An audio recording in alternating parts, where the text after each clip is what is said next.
My name is Padraig Flaterry, and I'm a climatologist in Èireann, and we are Ireland's meteorological service. And what we do is we analyse Ireland's past climate, and we also look at future projections for climate change out to 2100. And we coordinate Ireland's national framework for climate services, providing climate services information for all stakeholders and the public in Ireland.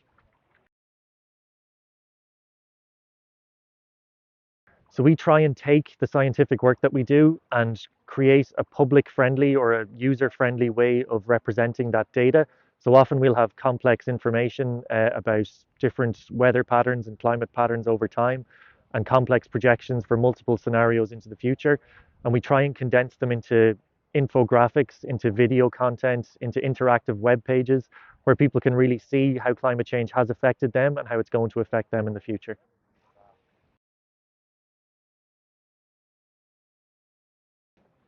So I think people often get confused about the word uncertainty and uncertainty in climate change projections. Because we don't know what the future holds, we can't predict exactly how climate change is going to impact the world. It depends entirely on how much action is taken now, how much we reduce emissions, how quickly we reach net zero, if we can reach net zero at all.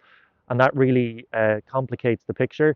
And I think that's difficult for media to understand. It's also very difficult to communicate because we have to present a broad range of future scenarios. Climate change could impact us extremely badly or less badly, depending on the actions that we take now, and we have to communicate that clearly to the public.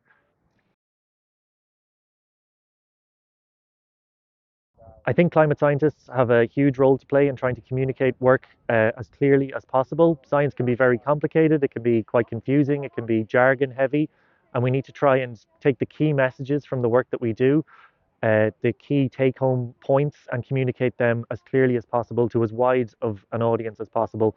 And to do that, we need to engage with media, we need to engage with online social media, traditional media, and communicate as widely as we possibly can.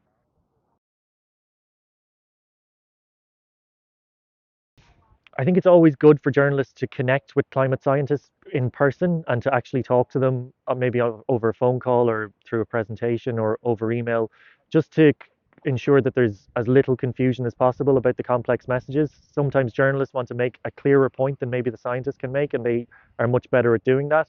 But it's always good to communicate with the scientists in advance to just make sure that the message is the exact one that should be getting across, that the science actually shows.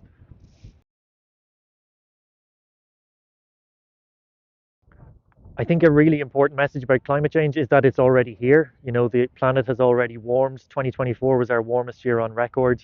It was the first year where we passed 1.5 degrees above the pre-industrial average. And this is already having huge impacts all around the world. And as we continue to warm the planet, these impacts will only get worse. So I think the key point to take home is that it's already happening. The climate we live in is changed, and the climate we live in will continue to change in future. And how much it changes depends entirely on the actions that we can take today.